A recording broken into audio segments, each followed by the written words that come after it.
Hello दोस्तों, NP education YouTube channel पर आप लोगों का स्वागत है। हम लोग अध्ययन करेंगे भारत का अफवाह तंत्र। और अफवाह तंत्र की बात करते हैं तो अफवाह तंत्र को दो भागों में विभाजित किया गया है। और वह दो भाग कौन कौन से हैं तो हम लोग आसानी से बता सकते हैं।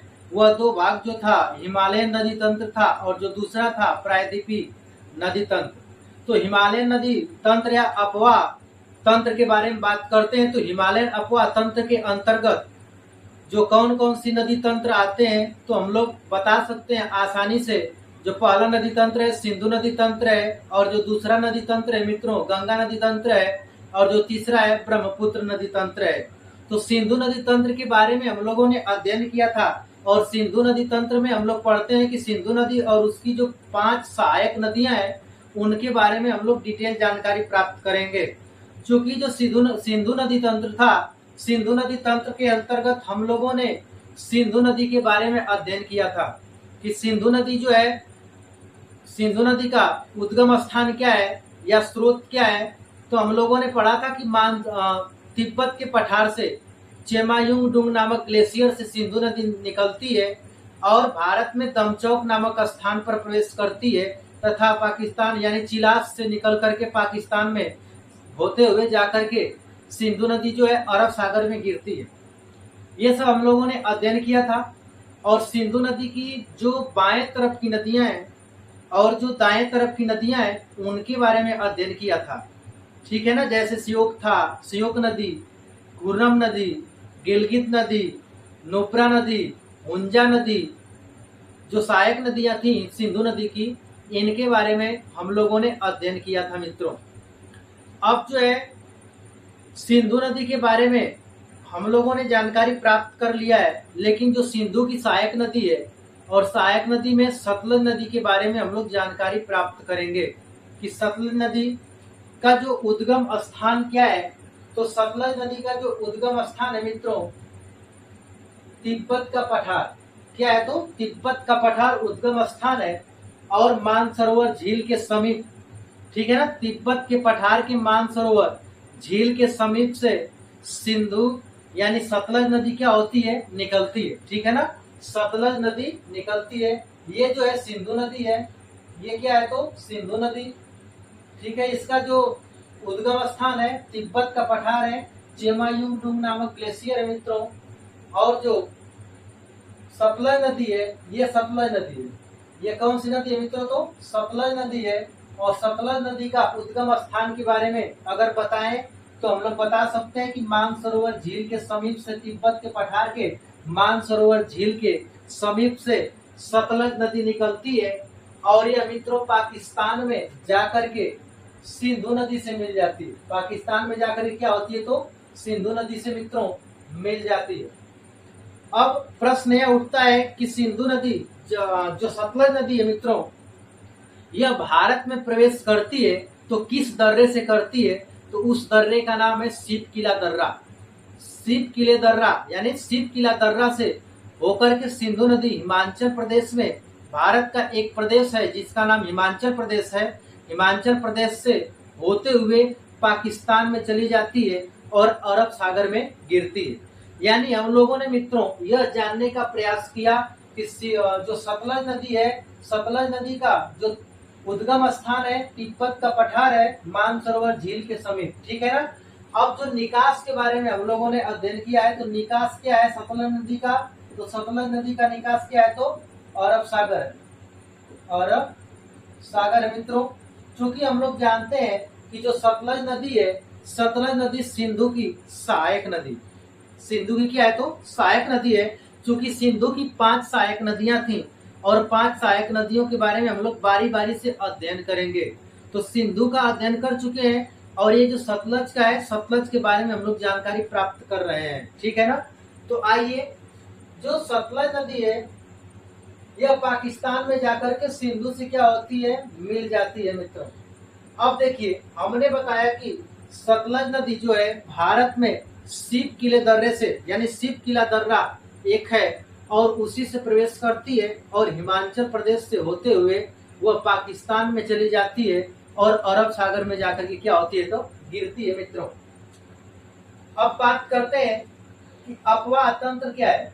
सतलज नदी का अपवाह तंत्र क्या है, तो रेखीय अपवाह तंत्र है।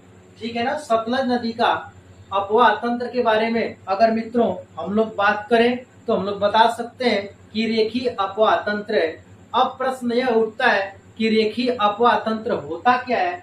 तो रेखीय अपवाह तंत्र के बारे में अगर हम लोग जानकारी प्राप्त करें तो हम लोग बता सकते हैं कि मान लीजिए कोई मुख्य नदी है, ये कोई मुख्य नदी है, मान लीजिए चूंकि यह सिंधु नदी है, मुख्य नदी है, और एक और नदी इसी दिशा में, यानी कह सकते हैं कि जब दो नदियां एक ही दिशा में, जब दो नदियां एक ही दिशा में और जो एक सहायक नदी है मुख्य नदी में कुछ दूर जाने के बाद, समांतर जाने के बाद मुख्य नदी से मिलती है, तो एक इस प्रकार एक पैटर्न बनता है, एक प्रतिरूप बनता है, और उसी प्रतिरूप को हम लोग बोलते हैं रेखीय अपवाह तंत्र। उसी प्रतिरूप को हम क्या बोलते हैं मित्रों, रेखीय अपवाह तंत्र। ठीक है ना। यानी जो सिंधु और सतलज का अगर हम लोग अपवाह तंत्र की बात करते हैं तो रेखीय अपवाह तंत्र है। कैसा है मित्रों, तो रेखीय अपवाह तंत्र है। अब जो है सतलज की बात करते हैं तो सतलज की दो सहायक नदियां हैं, और वह कौन कौन सी दो सहायक नदियां हैं दोस्तों, तो बता सकते हैं। एक जो है ब्यास नदी है और जो दूसरा है मित्रों उसका नाम स्फीति है। ठीक है ना। यानी सतलज की जो दो सहायक नदियां हैं ब्यास और स्फीति, दो सहायक नदियां सतलज की मानी जाती हैं। अब जो है यदि प्रश्न पूछता है कि सतलज नदी जो है, सतलज नदी किस नदी के साथ संगम बनाती है, तो मित्रों हम लोग बता सकते हैं कि सतलज नदी जो है चिनाब नदी के साथ संगम बनाती है। किस नदी के साथ, तो चिनाब नदी के साथ क्या करती है, संगम बनाती है। यहाँ पर हमने लिखने का प्रयास किया है कि चिनाब नदी के साथ संगम बनाती है। कौन सी नदी, तो सतलज नदी, सतलज नदी। ठीक है ना। सतलज नदी जो है चिनाब नदी के साथ क्या करती है मित्रों, संगम बनाती है।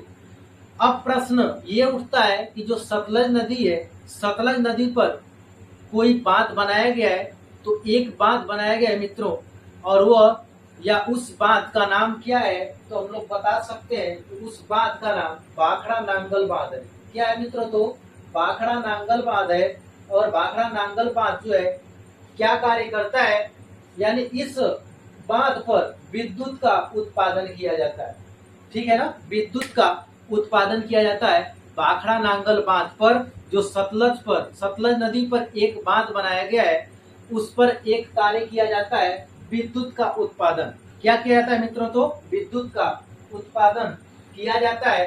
तथा सतलज की बात करते हैं तो सतलज नदी पर एक जलाशय बनाया गया है, और उस जलाशय का नाम है गोविंद सागर जलाशय। क्या नाम है मित्रों, तो गोविंद सागर जलाशय। और गोविंद सागर जलाशय को हाल ही में आर्द्र भूमि घोषित किया गया। ठीक है ना। आर्द्र भूमि घोषित किया गया है। अब प्रश्न उठता है कि आर्द्र भूमि क्या होता है। चूंकि हम लोग जानते हैं कि परीक्षा में, हर परीक्षा में एक प्रश्न पूछता है जो बहुत महत्वपूर्ण होता है कि वह कौन सा दिवस है जिस दिन या जिस दिवस पर आर्द्र भूमि दिवस मनाया जाता है। ठीक है ना। यानी आर्द्र भूमि दिवस कब मनाया जाता है, तो हम लोग उत्तर बताते हैं कि 2 फरवरी को मनाया जाता है। चूंकि रामसर साइट के बारे में जब हम लोग पढ़ते हैं, रामसर सम्मेलन के बारे में, तो 2 फरवरी 1971 में ईरान जो देश है उसमें रामसर नामक एक शहर में एक सम्मेलन किया गया था जो आर्द्र भूमियों से संबंधित था। ठीक है ना। तो जो गोविंद सागर जलाशय है, गोविंद सागर जलाशय को आर्द्र भूमि घोषित किया गया है, आर्द्र भूमि घोषित किया गया है। ठीक है ना। अब मित्रों जो गोविंद सागर जलाशय है, ठीक है ना, ये जलाशय गोविंद सागर जलाशय किस नदी पर है, तो सतलज नदी पर है। ठीक है। अब देखिए अगर बात करते हैं सतलज नदी की, तो सतलज नदी पर मित्रों एक बैराज बनाया गया है, और उस बैराज का नाम है हरिके बैराज। उस बैराज का क्या नाम रखा गया है मित्रों, तो हरिके बैराज नाम रखा गया है। और इस बैराज से एक जो है नहर निकाली गई है, और उस नहर का नाम रखा गया है इंदिरा गांधी नहर। उस नहर का क्या है नाम मित्रों, तो इंदिरा गांधी नहर। ये था सतलज नदी के बारे में जानकारी। अब जो है, जो सिंधु नदी तंत्र यानी सिंधु नदी की जो सहायक नदियां हैं, प्रत्येक सहायक नदियों के बारे में हम लोग ऐसे ही जानकारी प्राप्त करेंगे। तो आप लोग दोस्तों जुड़े रहिए और प्रत्येक जो नदी तंत्र है उसके बारे में डिटेल अध्ययन किया जाएगा। धन्यवाद।